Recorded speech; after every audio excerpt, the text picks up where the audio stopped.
저번 영상에서는 선생님이 회초리를 구매한 걸 말했잖아요. 근데 선생님이 회초리 구하는데 꼭 그 방법만 있는 건 아니더라고요.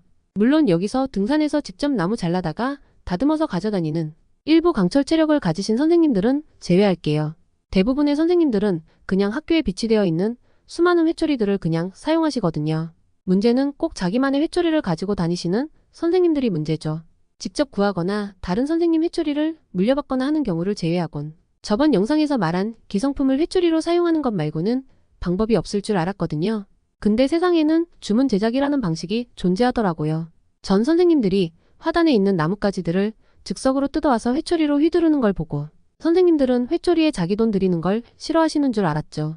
특히나 체벌용 회초리라면 주변 선생님들께 넘쳐나잖아요. 근데 그 와중에는 자기 돈 들어가는 걸 전혀 아까워하지 않는 선생님도 계셨어요. 하지만 짜증나는 지점은 이게 무슨 선생님으로서의 사명감 같은 게 아니라 온전히 자기 만족감으로 준비하는 것 같다는 거예요. 그러니 주문 제작하는 선생님들 같은 경우엔 그 정성이 아주 각별했어요.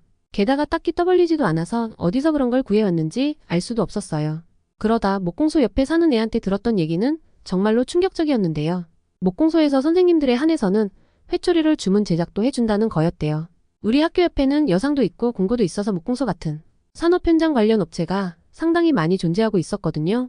그래서 근처 실업계 고등학교랑도 밀접한 관련이 있다고 들었어요. 당연히 실업계 고등학교 선생님들을 예우해주는 과정에 그냥 선생님들 의견을 적극 반영해주는 거라고 생각했는데요.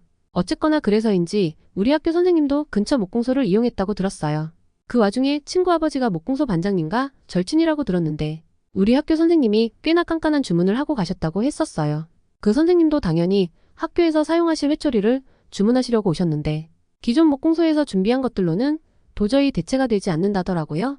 꼭 그 선생님이 아니더라도 목공소에 회초리 구하러 가는 선생님들이 많으셔서 어지간하면 그냥 그곳에 갖추어진 샘플을 구매하면 될 정도라고 들었는데요. 그 선생님이 요구하는 조건에는 하나도 만족하는 것들이 없더래요. 거기에 선생님의 요구 조건도 엄청 세세하게 꼼꼼했던지라 주문 제작을 진행했대요.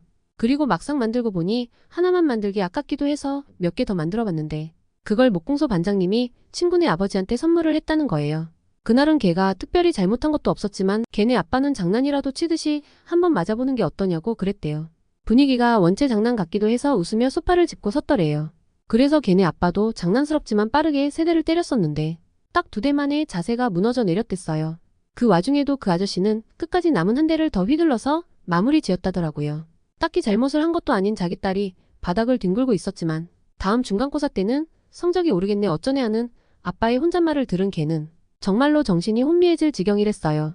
어쨌거나 걔는 정말로 잘못한 건 없었는지 자기 아빠랑 대화는 나눴대요. 걔네 집은 그 정도로 체벌이 잦은 집이었던 거예요. 이래서 사는 지역이 중요한가 했지만 중요한 건 그것보단 그 회초리의 스펙이겠죠. 우리 학교 선생님은 회초리를 주문할 때 굵기나 길이 같은 건 당연했고 일단 그 재질을 고르는 것부터가 심상치 않으셨대요.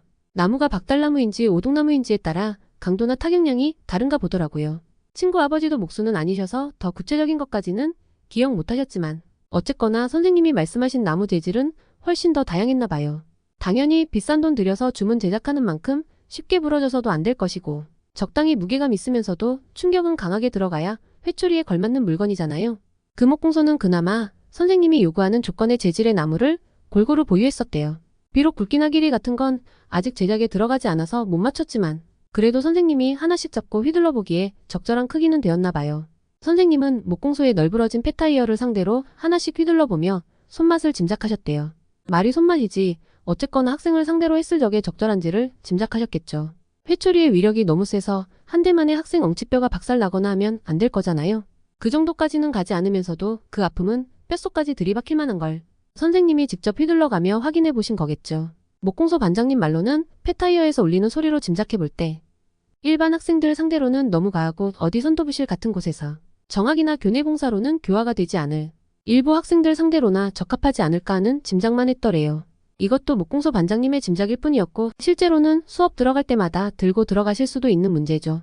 그리고 그 목공소 반장님이 선도부실을 언급하셨지만 화가 잔뜩 난 선생님은 선도부실에서 회초리를 챙겨서 교실로 들고 오는 일도 심심찮게 있었어요. 그 목공소 반장님은 더 암울했던 학창시절을 보냈을 텐데도 그러셨나 봐요. 어쨌거나 선생님은 재질별로 손맛을 확인한 다음 회초리의 길이와 굵기를 확정 지으셨대요. 그나마 처음엔 좀 길고 굵게 세팅했다가 조금씩 휘둘러 본 다음에 조금 더 깎는 방식을 택하셨대요. 그러다 최적의 길이와 굵기를 택하신 다음 그 마무리도 범상치 않았대요. 회초리의 대패질과 사포질에 대해서도 바로 옆에서 일일이 손으로 만져가며 간섭했대요. 거기에 손잡이 부분에 패턴을 넣는 것부터 손잡이를 감싸는 가죽까지 주문하셨대요. 다른 선생님들처럼 대충 청테이프 감아서 사용하는 건 원하지 않으셨나 보더라고요. 무슨 명품 지갑도 아닌데 굳이 가죽까지 두를 필요는 없는 거잖아요. 목공소에서도 말은 했지만 굳이 선생님이 원하셔서 그대로 진행을 했다나 봐요. 거기에 회초리 몸체의 코팅도 단순한 니스칠로 끝나길 원치 않으셨대요. 선생님은 그것조차 어디서 알아온 건지 다양한 조건들을 말씀하셨고 목공소 반장님은 그대로 진행을 하셨대요. 친구 아버지도 이 부분은 전문적인 화학약품인지라 정확히 전달하지 못하셨어요. 목공소 반장님의 기술이 좋으셨는지 선생님은 그렇게 주문을 넣자마자 완성되어 가는 회초리를 보고 기뻐하셨대요. 그리고 그렇게 완성된 회초리는 그날 바로 수령해 가실 수 있었대요. 그런데 문제는 그 목공소 반장님이었어요. 그렇게 하나 만들고 나니 재료가 애매하게 남았었다나 봐요. 그래서 그 선생님이 주문했던 것과 똑같은 스펙으로 2개인가 3개인가를 더 만들었대요. 하나는 목공소에서 기강잡기용으로 사용하신다고 들었고 하나는 친하게 지냈던 분께 선물해 드렸는데 그게 제 친구네 아버지였던 거죠. 제가 듣기로 그 목공소로도 공고나 여상 쪽에서 몇 명씩 수습을 받는다고 들었는데 그때 걔네들은 큰일 난 거였죠. 목공소도 문서 작업은 필요할 것이고 한번 뽑아놓으면 청소 같은 자빌이나 심부름 시킬 용도로 불렀나 봐요. 비록 그런 용도로는 기존 직원으로 충분하니 여상에서 실습 나왔던 애가 정규직으로 전환되는 경우는 잘 없었다고 들었어요. 목공소에서도 어차피 데려다 키울 애도 아니다 보니 그 취급이 좀 가혹하기는 했었나 봐요. 애가 못 버티면 그냥 돌려보내면 될 일이고 애가 버티고 있으면 짜증날 때 화풀이도 적당히 하고 그랬었대요.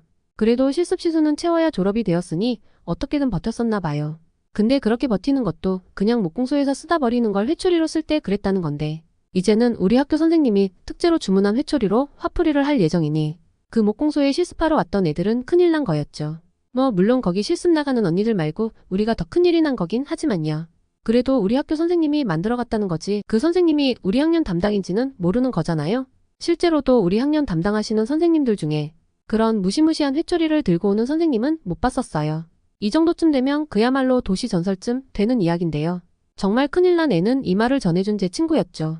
장난스럽게 세대였지만 몸에 자국이 제대로 났었나 봐요. 한동안 제대로 앉지도 못하겠다며 엄살을 부렸지만 막상 수업 시간에는 제대로 앉는 모습을 보여주기는 했었어요. 그러다 쉬는 시간만 되면 또 엄살이 도지는 시기였죠. 엄살이 좀 있었다지만 아빠가 정말로 그걸 중간고사 끝난 다음에 사용한다면 도저히 버틸 자신이 없다는 거였어요. 그래도 그날 이후로 죽어라 공부하는 것 같았지만 그런다고 막 성적이 오를 것 같았으면 누군들 공부하지 않았을까요? 실제로 중간고사 뒤로 애가 좀 절뚝이며 걸어다니는 시기가 있었지만 정말로 걔네 아빠의 바뀐 회초리 때문인지는 알 수 없었어요.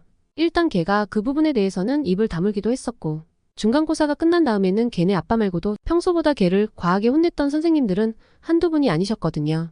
시험 끝난 다음에는 언제나 이렇게 애매한 성적들이 제일 심하게 혼나곤 했었으니까요. 공부 포기하고 밑에서 성적 깔아주는 애들은 몇몇 선생님들만 과하게 반응하셨지만 성적이 애매한 애들은 거의 모든 선생님들이 손을 과하게 쓰셨어요. 너는 공부 조금만 더 열심히 하면 성적이 올라갈 여지가 있는 애라면서요. 그런데도 성적이 올라가지 않는 건 내 노력이 부족하기 때문이니까 엎드려 뻗치라고 하셨어요. 옆에 다른 애들은 그저 평범하게 칠판 잡고 대기 중이었는데도요. 그냥 대놓고 차별해서 체벌하시겠다는 거죠. 그럼 이번 이야기는 여기까지만 할게요. 더 재미있는 이야기를 듣고 싶으신 분들은 좋아요 한 번씩만 체크해 주시고요. 그럼 다음 영상에서 만나요.